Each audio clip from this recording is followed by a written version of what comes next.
everyone, and welcome to the Why God Why podcast. We have a special episode today because we have finished our first season of Why God Why. But with me, before I get too far into it, we're going to intro who's around the table. Who are we listening to? Me, it's Aaron McGinnis, student director here at Browncroft Community Church. Glad to be with everyone today. Who else do we got? Who's to my left? I'm Amanda D'Angelo. I'm Alyssa Matz. And I'm Peter Ungrid. What I would call this is the all-star crew of podcasting. And today we're going to not only take a look back at our previous series on why do I still follow Jesus, but we're going to take a look forward at the end of the episode. So stay tuned as to what is coming up next. And Peter will fill us in on that. It's going to be great. So why don't we jump into it? Now, for those of you who have been listening, you know that there were many, many episodes, maybe even too many for you to have listened to every single one of them, but we thankfully have the steel trap, Peter Engler himself, and he has kind of a rundown of what happened this past season. So Peter, I'm going to throw it over to you. You know, we're recording this the Monday after Thanksgiving, so before I do the rundown, I just want to talk to you listeners. I don't know if you received our Thanksgiving email, you know about this, but we kind of changed our format. It used to be, you know, I pretty much scheduled the podcast, got some advice. Nathan would produce the podcast, and we built a team. And the people that were missing from today's episode are Gage Hunt and John Amayo. I think that's it. But these three individuals here are part of our team for the podcast. So it started this summer. And the three series that we have this year really came out of discussions with them. So you can clap loudly, whether you're at the gym or at home or mowing the lawn. Well, you're probably not mowing the lawn, but anyways, so I just want to say thank you. Oh, thanks, Peter. You got it, Peter. Yeah. So anyways, I have my phone because my memory is not as good as maybe some people, but let me just run down our episodes. So first of all, before we even jump into why do I still follow Jesus, we did have co-host episodes, so you can hear everybody's stories. Oh, true. It was really cool. But we started off the episode with this season with Mark Goodman. He was talking about forgiving the unforgivable. If you haven't listened to that episode, it's powerful. He talks about some very, very painful things he went through with his family. I don't know if you know this, Mark Goodman is actually friends with our next guest, Glenn Pearson. Glenn is connected. He went to Syracuse University. He also has a lot of pain, some family past in him. And then we went to Ben Denzeski. Ben attends Browncroft. He's told his story a few times about experiencing sobriety and being in recovery. That moved on to my friend, Scott Savage. I don't know if he's a cousin-in-law. He's married to my wife's cousin, so whatever that is. Yeah, a lot of numbers. Yeah. Steps and Yeah. So he talked about finding God with doubt and burnout. And then we had Paul and Jackie Stack, which the amazing Amanda D'Angelo with Gage Hunt recorded that episode. So talked about marriage, talked about counseling, mental health. We had Mercy Gabenjo, who was on. She worked with John. She talked about anxiety, but also the loss of her mother. We went to Rich Chrisman, who's from Forefront Podcast, who's a friend of our podcast. He talked about finding God in the midst of doubt and beauty. And then we interviewed my professor who experienced an accident that left him paralyzed, Ron Hall. Just to kind of recap before I throw it back to all of you, there's like a few themes. Number one, doubt. Number two, like these situations that individuals like happen and they're still following Jesus. I'd say mental health, maybe even depression. But yeah, there was a lot.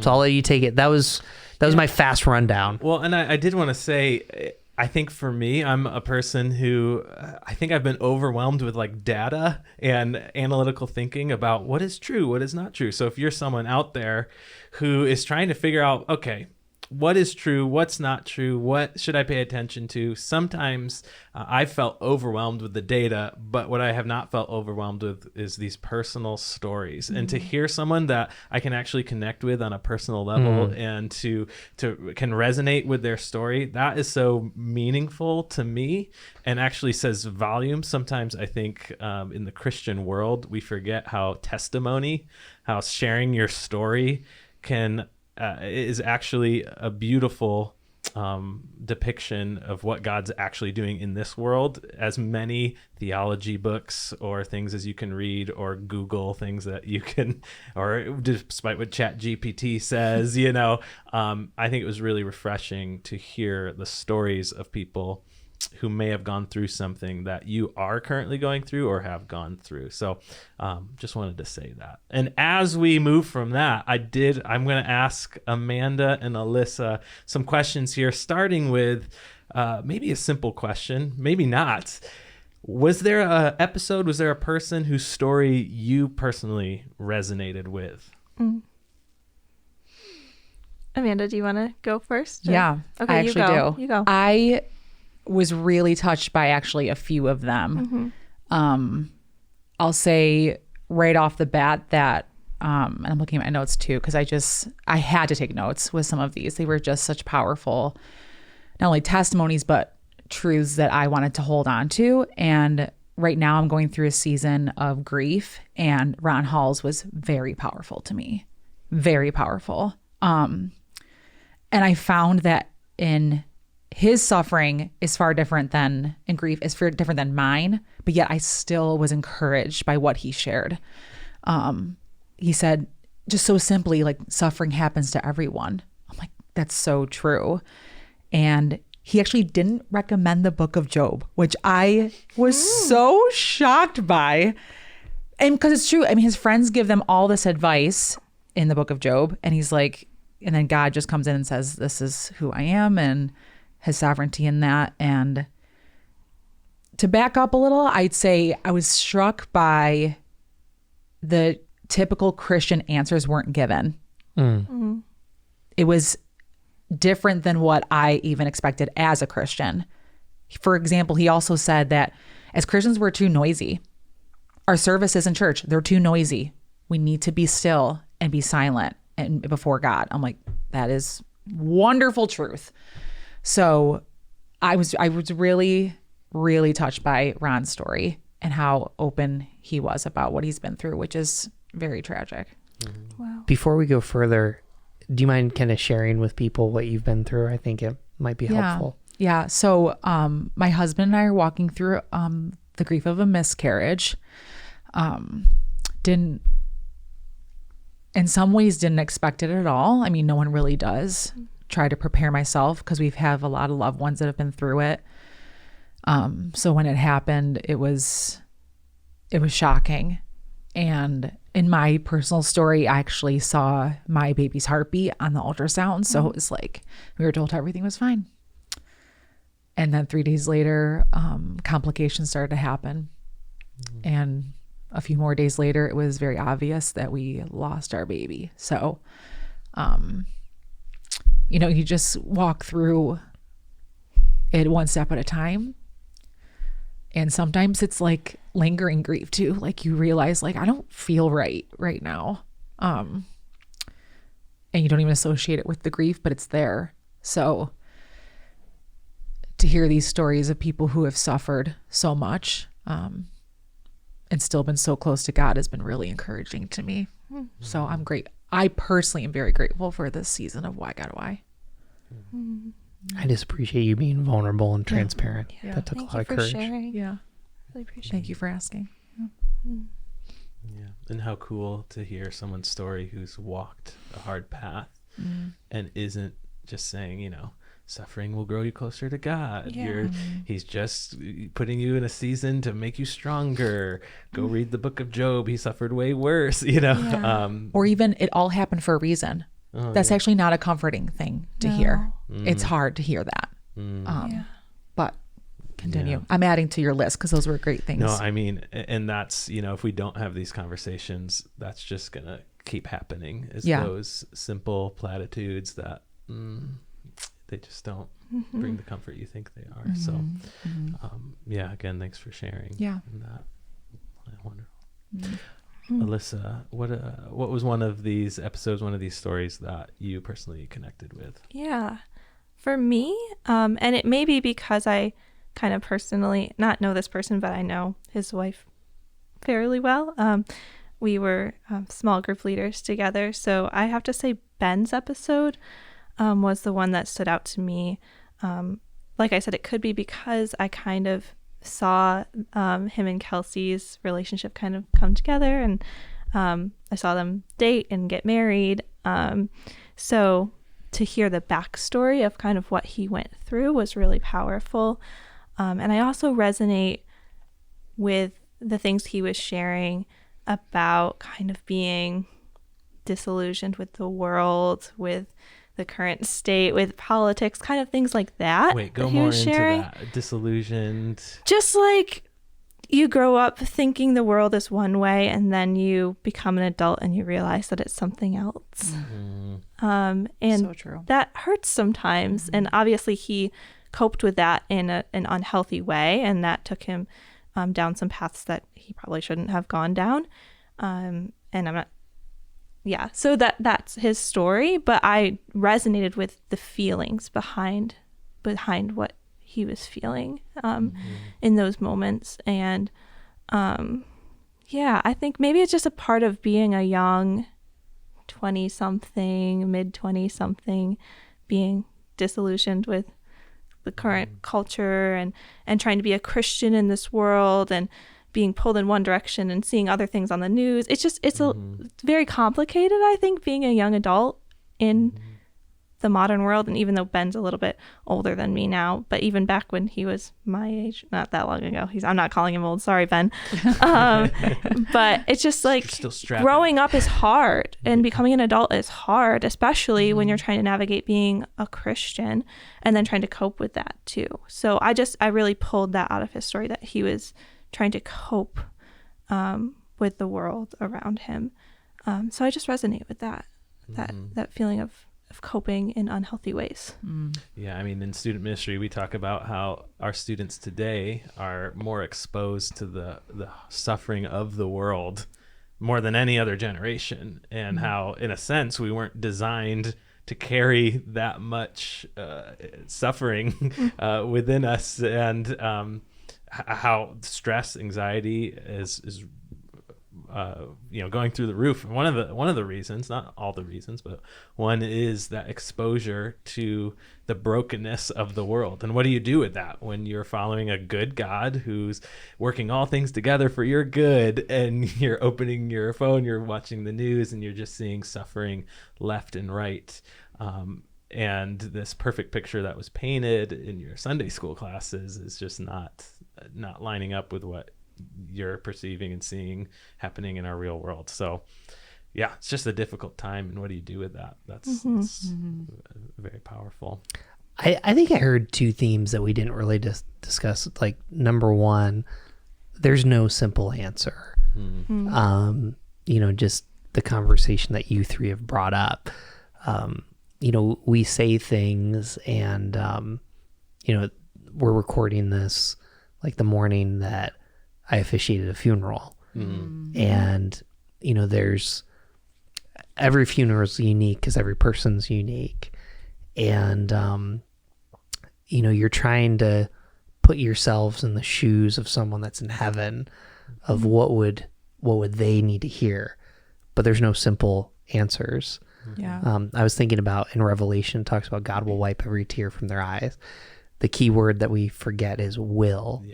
Like, right now we grieve, we question. And so, number one, there's no simple answers. But then number two, like, I think you find in Christianity, in the people that follow Jesus at great depth, you find a willingness to go there, to go to the places. One of my favorite things about you in the podcast, Aaron, is I feel like your phrase is, whoa, go there. You're like, Right. you've already done it this episode. And I think that wherever you are, whether you're de-churched or you're unchurched, you might be surprised that there are far more Christians that aren't scared of your doubts and your fears than you might think. That's one thing that I think connects all of the episodes in this season is the realness of them. Even though they all had different stories, they were all talking about different things, they had all gone through different things, they were all so real. Like, I just walked away after, I didn't listen to all of them, admittedly, I'm a bad host, but I just felt the realness of all of them after I listened to them. And even with Paul and Jackie, they are one of my closest friends. And as they unpack their story, I'm literally thinking to myself, how have we never talked about this? Like, in the sense, like, in that depth. So even sitting them here with these pointed questions saying, okay, tell me about this time of your life. I mean, they went there. They really did. And like you said, Peter, they're willing. And we have so much to learn from each other. And something I loved about what Paul and Jackie said too is they learned from Celebrate Recovery to never give advice. That's a powerful thing, to just have people in your life that listen and share their own story. You can learn from that, just being a really good listener and asking questions. So love that about theirs too. Very, very powerful. That was a good episode. Yeah. I enjoyed that one. Oh yeah. Well, and it kind of reminds me, as you were talking, the Mark Goodman episode. Here's an individual that was on the phone with his brother while his brother committed suicide. And like, I had to ask Mark like 3 times, like, Mark, you make this sound like this whole forgiveness thing. You make it sound so like he's got a smile on his face. Like, that's one to watch in video. Like, he emanates the grace of God. But like, I think his answer really is like, you can't live with this hurt and baggage the rest of your life. Like, when you experience something like that, there's no easy choice, but there's definitely a better choice. And I even think about Rich Chrisman, like, to think about all the doubts and the concerns that he had, and Mercy losing her mom, like, at a significant time.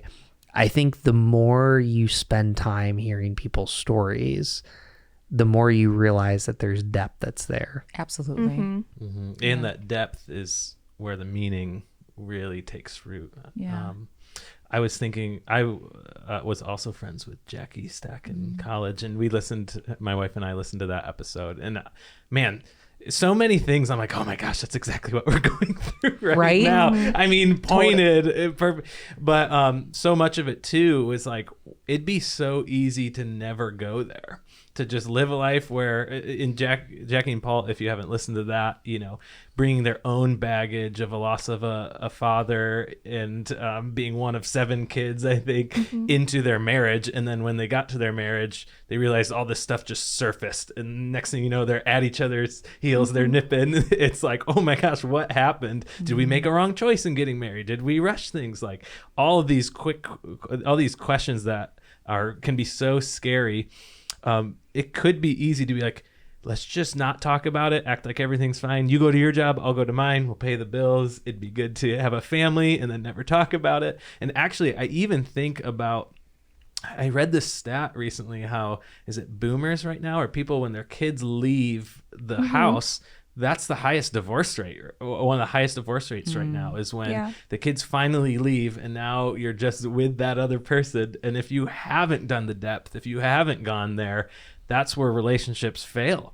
And I'm just so thankful to hear people like Paul and Jackie, so many, who are willing to go there, willing to trust God in those moments, and then know that he's going to bring them through on the other side, where there's actually less destruction, there's less of a wake of death behind them, because they were willing to trust him and go there with each other in the beginning. And whether it's forgiveness, whether it's grasping with the death of a parent, whether it's working things out with your spouse who you didn't realize that you're bringing all your baggage from your parent and the way they treated you onto them, and next thing you know, your expectations for them are way higher than they should, whatever it may be. When we're willing to go there, some meaningful, deep, beautiful things come out of it. And in these stories, leaning into their faith, into Jesus, it was the thing that brought them to a place where they can have a smile on their face when they're talking about the love that they extended or were extended when they forgive someone. So that's where it really clicks for me. And I'm like, wow, there is such beauty there. There is such depth. And it wasn't that they never went there and then faith was just kind of a badge they wore and I'll just take it off. It was, I'm going to see if this thing is real or not. Because if it's not, then my whole world's going to collapse. And if it is, then I'm going to be pulled through. So just really cool to hear all those stories. I highly recommend checking out some of those. At least one's going to probably connect with where you may be at right now or were at in the past or will be. So I just want to give one more thought. Yeah. Something that Scott said, he was talking about pastoring, but I actually think this is a principle for life. Life is a series of ungrieved losses. And in 2021 for our podcast, we did a whole series on loss. We did an episode. John Amayo at that time had lost, he's one of our other co-hosts, lost his mom. And Jill Teitsworth and Lee shared the story of losing a baby. I think about that because I think the beauty and the essence of Christianity is you can walk through the valley of the shadow of death and God's with you. You can experience a miscarriage and you don't have to have the trite answers. You can experience your marriage being really, really hard. You can experience the suicide of a family member or like Glenn Pearson, the abuse, those things. And I think that as we think about this series, there's probably more people in your life that resonate, that don't want to give you the answers, but they want to just sit with you. There's things that Ron Hall can say that I can't just because he's in a wheelchair. Right. And I think that sometimes we forget that. And even as we're trying to help, whether you're a Christian or not a Christian, well, things will get better. Well, you can't promise that things are going to, and even if they are going to get better, but learning how to sit with people and to really be with them, and showing up. I think the more you uncover Christianity, the more you uncover a reality that's so powerful that doesn't neglect the pain, but also still gives hope. And that made me think I don't think people truly just want the answer to get through the valley as fast as possible and then be on the mountaintop. I think they want someone to be with them even in the valleys. And I think that's where faith can really shine. We might not have all the answers that are going to make you climb the mountain super fast or get there without having to go through the briar bushes or things like that. But we can hear stories and we can see faithfulness where you are walked with and there's someone guiding even in those valleys. And I think I would rather live a life in a valley where I have someone who loves me than live a life on a mountaintop by myself. Yeah. Yeah. Very cool. I was listening to Maverick City's Joy of the Lord yesterday, and it was the verse I talked about. There's a savior in the valley place. Like he's walking beside me and he knows my pain. Like that's the joy of the Lord. And it's not that you have all these answers, but you've got someone with you. And what I was, as you guys are talking, I'm reminded of how everyone's story is so different. And it's not a simple thing at all. And I just think it's God being so creative in a sense to meet us where we're at the ways that he does. It's not just, there's no formula, there's no one for one answer. It's it's different for each person, which there's really a big power in that too, for me. And when you look at the life of Jesus, like when you're reading the Bible and you're seeing the places where he went, it's often the broken places, the places where people were hurting, the places where people were suffering, where they needed that hope. It's like the stories that we'd be telling on the podcast today, if not even worse.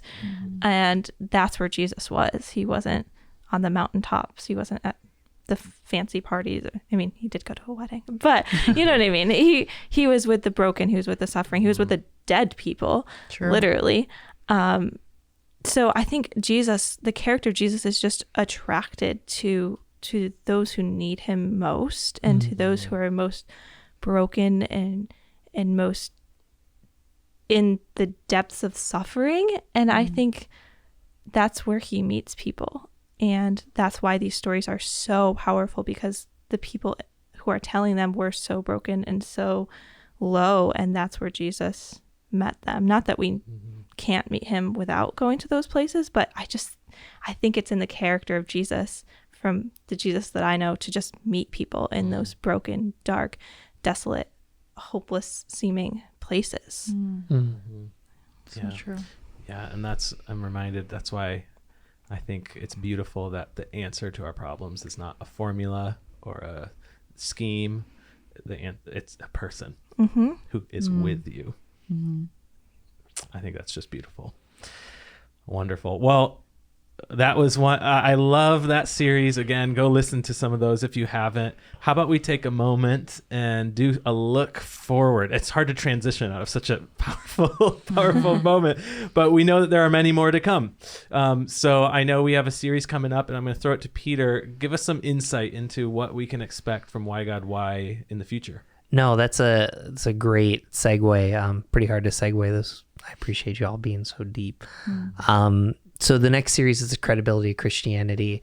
We did the first series based on, we read some statistics that from Barna specifically, but we read some statistics. If I heard powerful stories, I might be more open.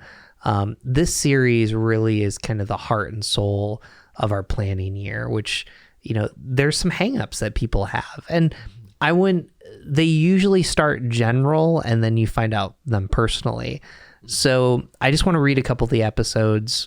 Like I said, I don't usually get on my phone, but I'm not great at remembering. So in January, we're going to kick off with Why Are Christians Afraid of Science? You're going to be recording that. Oh, I'm excited for that. Yes. Yeah. We're going to be talking to a doctor, Mr. Pelton himself, about science and faith. One of my favorite topics. Yeah, I don't even need to sell that one. My YouTube, Aaron, my suggested is all these physics channels. I'm in the game, but not an expert. Yeah. So I get to talk to one. So that'll be great. And I think the great thing about Steve is, Steve is very aware of like biologos, like even Francis Collins. If you're listening, we'd love to have you on. But like Steve is someone that attends a church that's done a ton of work on this. So I think that that's huge. We have another podcast coming up after that. Why would I believe in God? That's kind of the philosophical argument of why do we need God? I think a lot of people somewhat land as either atheists or agnostics or things like that. Lindley Ali, I randomly met him in Jacksonville, Florida. And he goes, he's like, I have a podcast. And then I was like, I have a podcast, and here we are. Here we are. So the next one, Alyssa, I'll let you talk a little bit about this one. We interviewed Alyssa's friend. Why do I have to pray? And honestly, does it even work?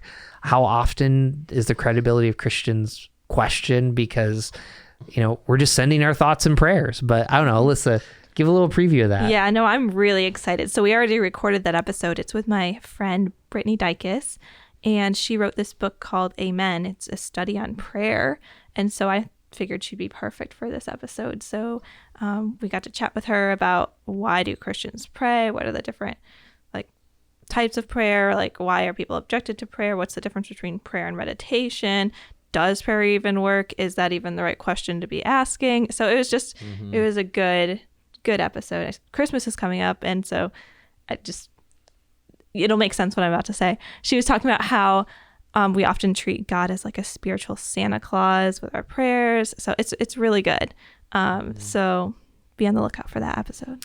And if you're into Easter eggs, wonderful. Into Easter eggs. People who listen to Taylor Swift are into Easter eggs. I was thinking in movies? Very literal. Wait. Okay, so podcast listeners, podcast listeners and watchers. I am like the Omelets. old guy part of this No, podcast. you're not. You're not. Like- Easter eggs are in. Aaron just doesn't know. Sorry, I was like, imagining we're going from Santa to the Easter Bunny giving away No. eggs. I'm like, So anyways. Cadbury, I don't know. Alyssa, Amanda, Engaged did a really good job of redesigning the set. We've heard a lot of compliments. There might be a little Easter egg if you look close enough that you'll see books of authors that have been on the podcast. So just Zoom in. just throwing it out there. Amen by We do Brittany love those Dyske. Easter eggs. So that, Sorry. yeah. I Also have the literal chickens, ones too. The little, The literal ones too. gosh, literal Easter eggs as well. Easter eggs. Yeah, right. Let's go. So moving on though, Alyssa, you were in another episode. We asked the question, why aren't we more diverse in churches? We had Dr. Brian Loritz. He wrote the book Offensive Church. We struggle with it. Like, you all are kind of hearing what our meetings sound like. Sometimes it's hard to like ask why questions. We might be playing with the format in the future, but I think that there's individuals with this underlining question about, like, if the gospel's supposed to be free and opening, why can't we have conversations about diversity and racism? And I thought Dr. Brian Loritz did a good job. Anything you want to add about that? That was a really good episode. I just didn't know what I was walking into. I was like, oh yeah, sure, I'll co-host, and it ended up being like an amazing episode. Like what things? I don't know. Like He was just so knowledgeable about the topic, and he just gave great answers for our questions, and I felt like I was talking to an expert, and he gave, I don't know, just really good answers. It was just a really good conversation. You'll have to listen and find out. Yeah. I know for me, the diversity in the church is one of the big proofs for me that God is, that he is for everyone. And when I don't see it, it's one of the negative proofs. Or I could totally see someone being like, hey, you talk about how it's for everyone, all nations, all tribes, every tongue. Let me see your congregation. Yeah. So I'd be interested in that one. Especially, I just heard the study. I think that Christianity is moving into a middle class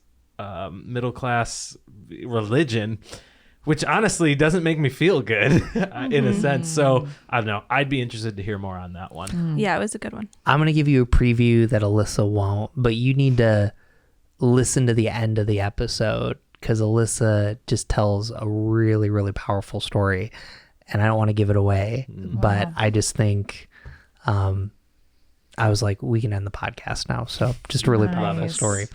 Then we have Dr. Russell Moore coming up. So he is the editor of Christianity Today. He just wrote a book, and the question, I think a lot of our listeners, we're going into an election year, it's, why does it seem Christianity is co-opted by politics? We define Christian nationalism. That's a term that's getting thrown out on both sides of the party, but we also kind of talk about where the church has gotten politics right and where it's gotten it wrong. We also, Gage and John are working on an art episode with their friend Sasha. So that's coming up. And then we have a couple other, what we like to do, because this is like the first year of us kind of planning. We used to do kind of, I wouldn't say random episodes, but we'd get people. That sounds like you didn't plan. Peter, you would never. Well, I planned, but it was more, let's Like get one a great at a time. He planned before. randomly. Planned random. Ooh, I like that. But, I think focusing on series and kind of really dialing in, this shouldn't be a secret. You probably hear me once an episode say, hey, if you were 24 years old and you came to church twice, that's who we're geared towards. So if you're a Christian, we love that you listen to this episode. We hope you're sharing it with a friend, because these are questions that you're probably getting. And we hope to do this podcast to help you grow in your faith, and find Jesus, but also, like, even to have some of these conversations. Like, it's easier to listen to a podcast and then talk about it than it is to go back and forth. So, yeah. Oh. Yeah, that's wonderful. Well, that sounds like a season I will want to listen to. A season you'll be a part of. And a season I'll be a part of. It'll be me gathering all my Easter eggs, Giving them to Santa Claus. talking about science. And Wait. Because did I get the definition of Easter eggs right? Yeah. Oh, yeah. Okay, I just want to. It's like Yes. a hidden, subtle message There you that go. points to something that's coming. Right. Like, I see that rooted book up there. You never know. I see that. Hey, that was Gage. I got to give him credit where credit's due. So Very nice. Yeah. Well, guys, I think we've done it. We've concluded our first recap episode of our first series. We are excited for the next one. Please tune in to the Credibility of Christianity. One more time, Credibility of Christianity. We're going to have some amazing interviews and things like that. So we hope to see you next time. I believe the first episode comes out January 3rd. Well done. Way to slide that in there, Peter. That's why we have you. All right. January 3rd. We'll see you then. We'll see you next time on the Why God Why podcast. We're keeping all of that just to let you know. Anyways, have a great day.